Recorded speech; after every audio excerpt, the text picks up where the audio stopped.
Delhi NCR में वायु की गुणवत्ता को ध्यान में रखते हुए अलग अलग समय पर अलग अलग तरह के नियम को लागू किया जाता है। हाल ही में लागू किया गया ग्रैप 3 को अब हटा दिया गया है। दिल्ली एनसीआर और आसपास के क्षेत्रों में वायु गुणवत्ता में सुधार को देखने के बाद ये फैसला लिया गया है कि ग्रैप 3 को हटाया गया है।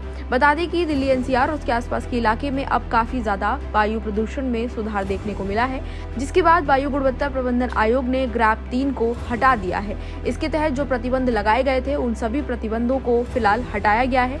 बता दें कि अब ग्रैप 1 और ग्रैप 2 के तहत कार्रवाई को प्रभावी बनाने पर जोर दिया गया है। सबसे पहले आपको बताते हैं कि ग्रैप आखिर है क्या। तो ग्रेडेड रिस्पांस एक्शन को वायु प्रदूषण को नियंत्रण में रखने के लिए चरणबद्ध तरीके से लागू किया जाता है, जो वायु गुणवत्ता के स्तर के आधार पर लागू किया जाता है। इसमें 4 चरण में इसको विभाजित किया जाता है। पहले चरण को जब लगाया जाता है तो मध्यम से खराब वायु गुणवत्ता जब होती है तब इसको लगाया जाता है। स्टेज 2 तब लगाया जाता है जब खराब वायु गुणवत्ता होती है। इसके साथ ही स्टेज 3 का तब लगाया जाता है ये प्लान जब गंभीर वायु गुणवत्ता होती है। वहीं स्टेज 4 के लिए आपातकालीन स्थिति जैसी जब स्थिति बनती है, यानी कि जब हवा अपनी सबसे खराब स्थिति में होती है, तब इसको लगाया जाता है। पिछले कुछ दिनों से वायु गुणवत्ता सूचकांक यानी कि AQI जो है वो खराब स्थिति में देखने को मिल रहा था, लेकिन अब उसमें सुधार देखने को मिल रहा है। ऐसे में CAQM ने स्टेज 3 का प्रतिबंध हटाया है, जिसके तहत निर्माण और तोड़फोड़ की गतिविधियों को जो रोका गया था उनको शुरू कर दिया जाएगा। इसके साथ ही ईंट भट्टों और हॉट मिक्स प्लांट्स के संचालन पर जो प्रतिबंध था उसको भी हटाया जाएगा।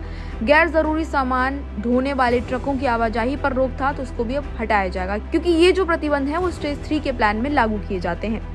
और अब जब ग्रैप 3 हटा दिया गया है तो ऐसे में स्टेज 1 और स्टेज 2 की कार्रवाई पर तेजी से जोर दिया जा रहा है। स्टेज 1 की कार्रवाई की अगर बात करें तो इसमें जो प्रतिबंध लागू होते हैं उनमें शामिल है सड़कों पर नियमित पानी का छिड़काव, कचरा और पत्तियों को जलाने पर सख्त कार्रवाई, सार्वजनिक परिवहन को बढ़ावा देना और निजी वाहनों को कम से कम उपयोग में लाना, प्रदूषण फैलाने वाले उद्योगों पर सख्त निगरानी रखना। तो ये ग्रैप 1 और ग्रैप 2 के नियम के तहत लागू किए जाते हैं। तो अब इन नियमों पर ध्यान रखा जाएगा।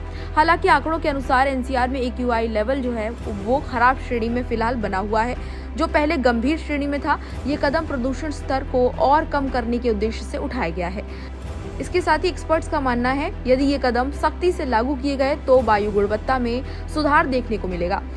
इसके साथ ही सरकार ने भी लोगों से वायु गुणवत्ता को सुधार करने के लिए कुछ अपील की है, जिसमें कहा गया है कि कारपूलिंग और सार्वजनिक वाहन का ज्यादा उपयोग करें, क्योंकि जितने ज्यादा वाहन सड़कों पर चलेंगे उतना ही ज्यादा प्रदूषण बढ़ेगा। वायु गुणवत्ता को बेहतर स्थिति में बनाए रखने के लिए सामूहिक प्रयासों की जरूरत बहुत ज्यादा पड़ेगी।